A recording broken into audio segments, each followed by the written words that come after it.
Hey friends, this is Waylon Lewis. Wherever you are in the world, if you would say in comments where you are and maybe how your day is, and if you have any questions about what I'm going to talk about, which is Buddhism, mindfulness, meditation, being a benefit to the whole world, the metoo movement, online hate, sexual assault, theism, please leave a comment or a question and I'll reply if I can, if I see it. So I grew up in a Buddhist community. This is a book by Trungpa Rinpoche, Chogyam Trungpa, who was my parents' Buddhist teacher.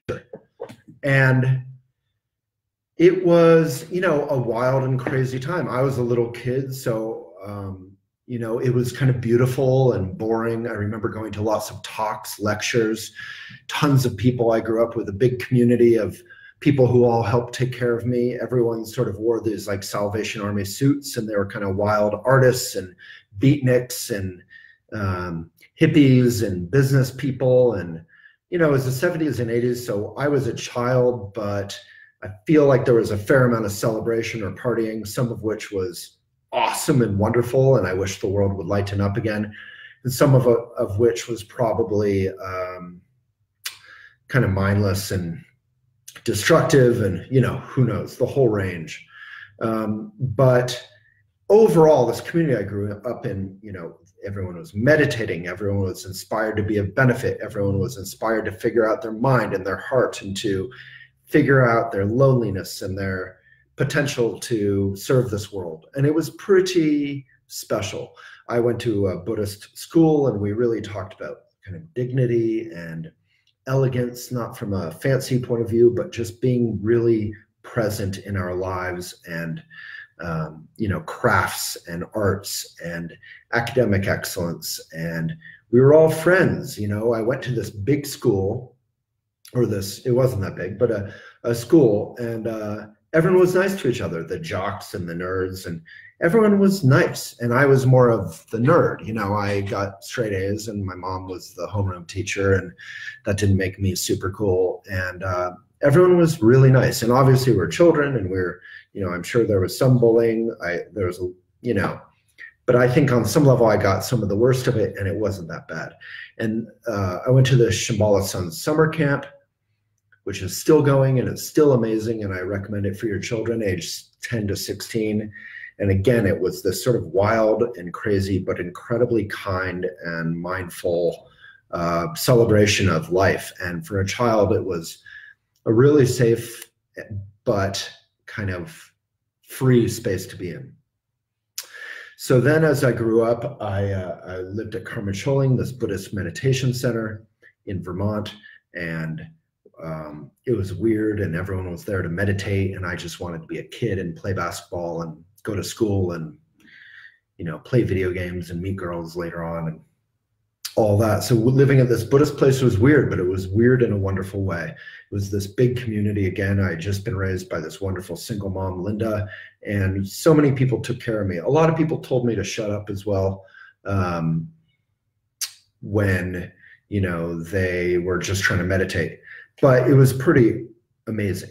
So a lot of kindness in Vermont is just spectacular.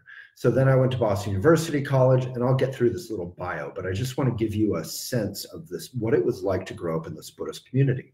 So people are meditating, people are studying, people are doing arts, people are celebrating, but not mindlessly in these sort of banquets and balls and dressing up. It was really cool, but not dressing up in a richy way. Very few people were rich.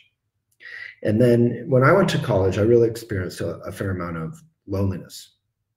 It was fun, but it was hard. And when I went back to Vermont to Karma Choling, I really dove into meditation for the first time.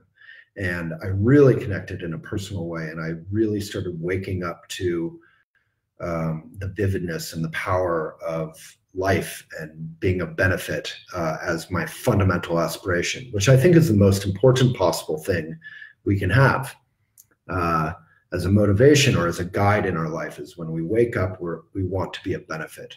If we wake up and we're consumed with thoughts about ourselves, which we all are, then we come back to meditation, we come back to, may I be a benefit, and we go into our day kind of refreshed with a great perspective. And hello to everybody who's saying hi and asking questions, and I'll try to get to any questions at the end. So yeah, my mom was Buddhist, and she's a big sweetheart and a teacher, and really prioritized reading and academics and love of simple things. You know, we had all this like tiger oak furniture that was probably second, third hand, and it was all, we were very poor, incredibly poor. We never had a car or a TV or chips or pigs in the blanket, or at least crazy cool things, skiing trips or travel that my friends had. But it was incredibly rich and cheerful life at the same time, and I didn't feel poor. So then, you know, from there I worked for Shambhala Publications, I worked for Shambhala Mountain Center. For those just joining, I'm just talking about sort of the collision of Me Too and my community, which has been very important and very welcome. People ask me how it is. You know, it's very troubling and very difficult. I think it's fantastic because there has been this long culture of everyone's trying to get laid. Not everyone. There are a lot of couples. There are a lot of married couples. There are a lot of people who are decent and kind, but definitely people, you know, with alcohol and with community and with loneliness, they just kind of take advantage of community and try to, I mean, we all do this on some level. And by this, I don't mean sexual assault. By this, I mean, we all try to find community, make connections. But then when you add, you know, sort of patriarchy or not being brought up in a kind way, I think a lot of our brothers historically were brought up to sort of not in a moral way, to view ourselves as hunters, not as decent human beings in a sexual way. So in the last year, my teacher, who I've studied with for most of my life, Sakyong Nipam Rinpoche, got accused of sexual assault by this Buddhist project, Sunshine, I think is what it was called, and which was headed by one lady and some others. And, you know, I think they had an agenda, and they were definitely kind of self-important and angry, and some of that self-importance was justified because they were doing important work. Some of that anger was justified because this, you know, we shouldn't have sexual assault or sexual abuse happening from our leaders or our mentors or our teachers. But at the same time, you know, I'm a journalist, I'm a trained journalist. It's incredibly important from our perspective to deliver a message of climate change or of about, say, sexual assault of, say, Harvey Weinstein, whoever it is, not from an agenda point of view, but from a fact point of view. And journalists are far from perfect, but a big part of that being far from perfect is being mindful of self-examination and self-criticism, which is helpful. So basically what we had is we had this project, Sunshine, which was doing great work, but probably with a little bit of agenda, kind of taking down the Sakyong and some other teachers in the Buddhist community, some of whom really deserved it and got off scot-clean, some of whom deserved it and, you know, whose lives have been ruined somewhat justly, although there's a place for restorative justice. And what do we do with these people? We don't want to just throw them away. We want them to, what? To heal, to grow up? I don't know. But we can't just throw away human beings, not just out of caring for the aggressor, but out of, you know, we need to do, it's sort of like, I mean, I hate to talk about human beings this way, but even with someone like Harvey Weinstein, it's a bit like nuclear waste. And what do you do with nuclear waste? You can't just bury it underneath your lawn. You have to process it or dispose of it properly. So we don't want to dispose of people, but we need them to go into some sort of re-education or therapeutic process, hopefully, not just be punished. Because then we just create another cycle, another generation of not having any clue what to do about this kind of ignorance or aggression. So there was probably a lot more sexual assault in our community by many people. And I think in every community. I don't think the Shambhala Buddhist community is uniquely awful. I mean, there's other Buddhist communities, there's Christian communities, there's Catholic communities, there's atheistic communities, I'm sure there's political communities. All human beings try to misuse power. Trungpa Rinpoche, my parents' Buddhist teacher, said, whatever your talent is, you often out of ego or insecurity, you exploit it, right? So we all try to, in a way, you know, young men for generations have been taught to grow up and to try to get famous, whether through being a rock and roll star or whatever, so you could get groupies. Like we've literally been taught to try to reach power so that we could, as they say in Scarface, first you get the money, then you get the power, then you get the woman. But there's a different way to get the woman. And as I write about in my book, it's not about getting, and it's not about objectifying. It's about connecting genuinely. And that's love. That's what we actually want. We don't want some sort of weird aggression thing mixed up with the best thing on earth, which is love or passionate, which is love or genuine, passionate connection. So, you know, Shambhala was this big Buddhist community under Trungpa Rinpoche. Then Sakya came along and made it more of a smaller sort of sectarian community, meaning it was less connected with the overall Buddhist community, and it was less connected with really anything. It was more became the Kingdom of Shambhala, the sort of private community. Of course, anyone could come in and do it, but we became less of sort of the Madison Square Garden of Buddhism, where we welcomed all Buddhist teachers and sort of acts to play in our stadium, and we became more of this private thing, a kingdom in some way. And so that was a very big change. And then now we're in this place where Shambhala is just gobsmacked. It's just been punched in the gut, if not worse, punched in the cojones, and quite deservedly in some ways. But you know, I want to distinguish between Shambhala, the community, the people who want to meditate, the people who want to study Buddhism, and the Shambhala teachings who want to be of benefit, and the institution or the kind of government or the organization, and then, you know, obviously the leadership who are no longer in charge. The Sakyong is kind of stepped out.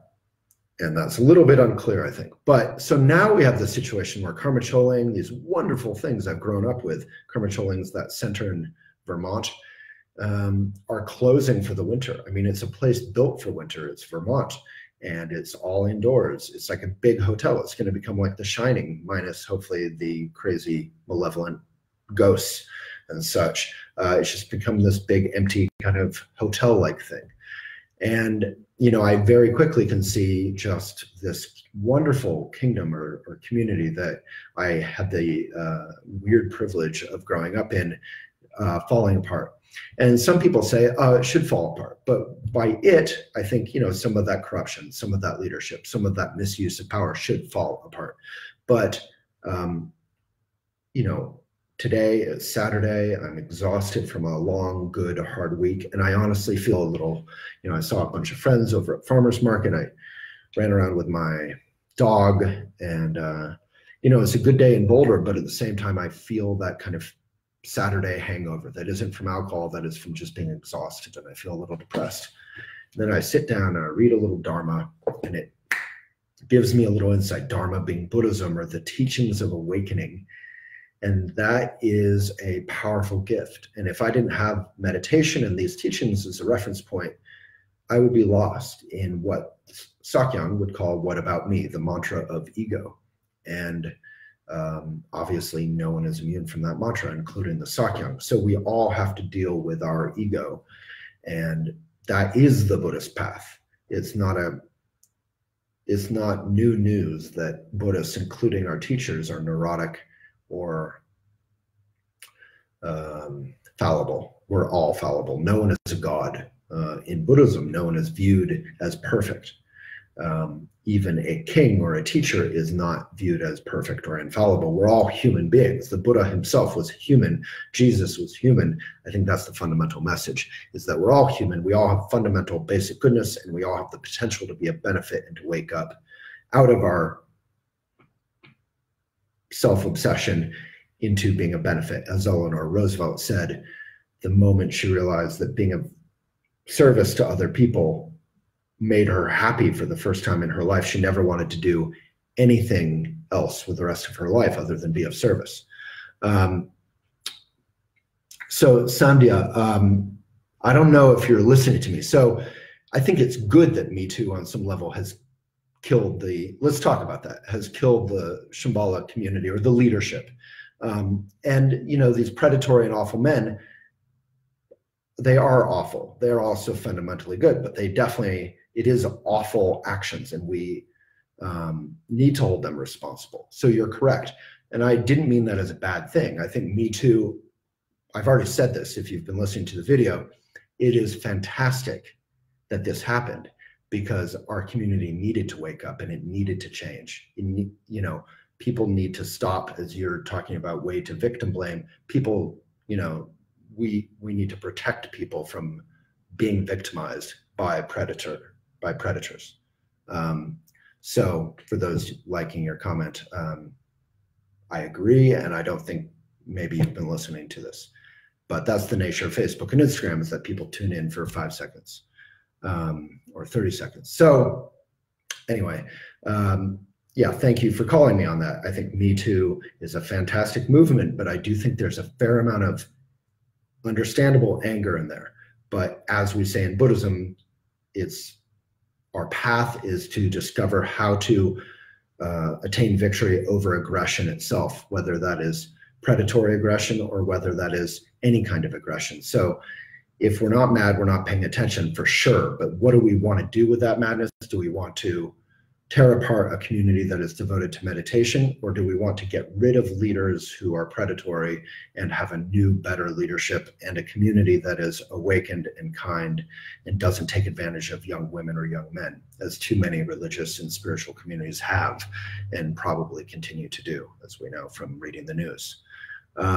So now we're at this place where this wonderful, painful awakening has happened. What did exist is falling apart, some of which is good, and some of which is bad, in the sense that we probably want karma shoaling and things like that to be able to continue. And so people can go there and meditate and study and celebrate together without taking advantage of one another. So what has happened, and the problem with some of Me Too, is that, like any activism, we get caught up in aggression. I think vegans, you know, I'm vegan, a lot of us have a reputation for being jerks, for being aggressive. That doesn't mean that veganism isn't a good thing, but veganism is fundamentally about love. Veganism is fundamentally about protecting life. So the tendency, as Trungpa Rinpoche said, for us to go out there and create further aggression through our aggression is endless. So Me Too is fantastic. The predatory nature is awful. So that is good that Me Too killed that. Like, you know, took a purba and pierced the heart of that aggression, of the predatory aggression. But now what do? Do we roil in the waves of hate, or do we find a way forward, or do we let it all fall apart? And obviously, again, it kind of sounds nice to let everything fall apart, but from the point of view of thousands of people who have been able to, tens of thousands, hundreds of thousands, to have meditation, to have the teachings of gentleness and awakening available to them, we want these things to be available for future generations without the predatory, power-hungry kind of corruption in leadership. So how do we go forward? And I think that's it. I think I just wanted to present that, you know, Me Too, good, predatory, bad. It's good that Me Too killed that. And now, do we want to just let it all go to hell, or do we want to try to rebuild it in a better, kinder, more responsible and awakened way? Buddhism, Buddha means wake up. Waking up is going to be painful sometimes, and we have to, you know, we have to heal, and we have to keep that bright sunshine, Project Sunshine. We have to keep that going, and we have to be aware of our own agendas. But how do we want to let Shambhala just die? Or do we want it to be available in a kinder, more open way for future generations to find meditation? In Buddhism, we talk about how meditation, or the teachings of Buddha, are like finding a statue in mud. You know, it's incredibly rare. It's finding the needle in the haystack. And I personally am incredibly grateful for the teachings of meditation. And every day I meditate when I wake up and when I go to bed. And if I didn't, I wouldn't have this reference point of the present moment, or trying to be a benefit instead of just me. And it would be intolerable to be me without meditation and all that. And I think many of us, it would be intolerable to be us without training and technique and community to be present and to be of benefit. Okay. So there's a lot of comments. So what therapeutic healing, if any, would be suitable for Catholic priests who have known for decades of abuse but have never spoken up about it or made an effort to stop it? Yeah, Lester, I mean, I'm no expert. I'm just talking with you in a community. But what I would say is we have to distinguish between what they did is evil, and you know, there's a cyclical generational thing where this happens. And I think there's, you know, then what do we do? Obviously, they need to take responsibility. They need to be held responsible. They need to serve time. They need to, but do we want to create worse people in prison, or do we want to create, you know, offer tools for people to wake up? In our Buddhist community, Fleet Mall is a wonderful human being who I've had the honor to interview, spent his 10 years in prison meditating and studying, and created Prison Dharma Network, which I volunteered with, where people could send their old Buddhist books and they would be donated to prisoners. Do we want to just take a lot of troubled people and put them together and make everyone worse? Because often prisons can be networking, right?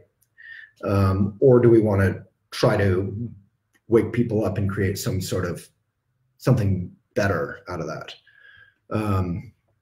So Joanne, I just talked in depth about what I mean by Me Too killed it, but I think it's pretty good that Me Too happened to Shambhala and it was a matter of time.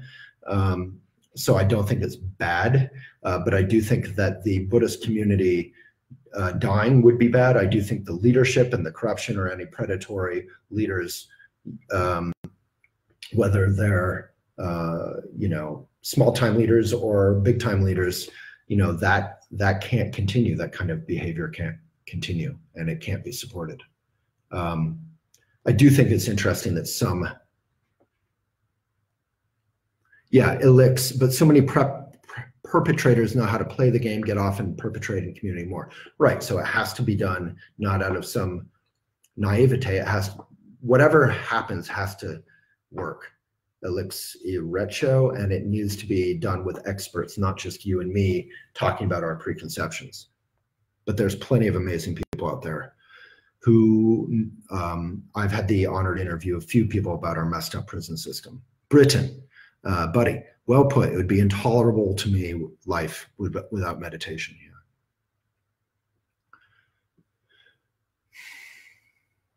Yeah. So Angela, yeah, do the teachings of Buddhism contain any ideas about power structures that are less likely to be abused? Not that I really know of, Angela. I mean, in the Shambhala community, Trungpa Rinpoche, my parents' Buddhist teacher, talked a lot about enlightened monarchy. But the problem with enlightened monarchy is you can't always know if you're going to have an enlightened monarch or not, right? Heredity, or whatever it's called, passing it along to your daughter or to your son isn't sure to work. The Tolku system isn't sure to work. Even with all that training, there's corrupt Tolkus. You know, those are the people who sort of are named as the next teacher.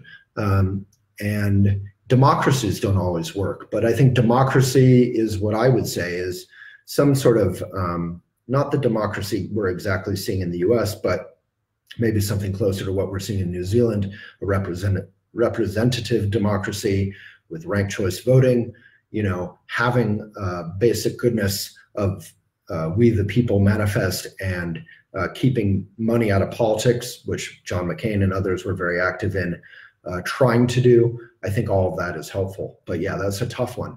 The Buddha himself, of course, Angela, you know, came in and said the whole caste system in India is corrupt, and he did some good work there.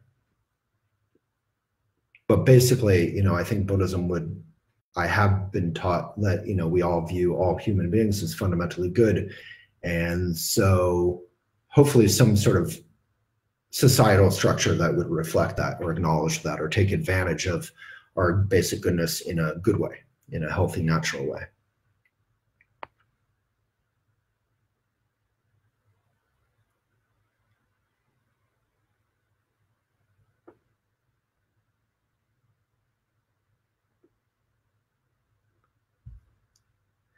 Britain, I'm sure you've talked about this somewhere, but I think the guru principle specifically in Buddhism needs to be looked at through something lens. There's been too many years of confusion and romanticism. Exactly. I mean, in the Shambhala Buddhist community, to our credit, we were taught growing up about theism, that you don't put people on a pedestal. No one is a god, no one is perfect, and you never give up your own critical intelligence. You never give up your own integrity.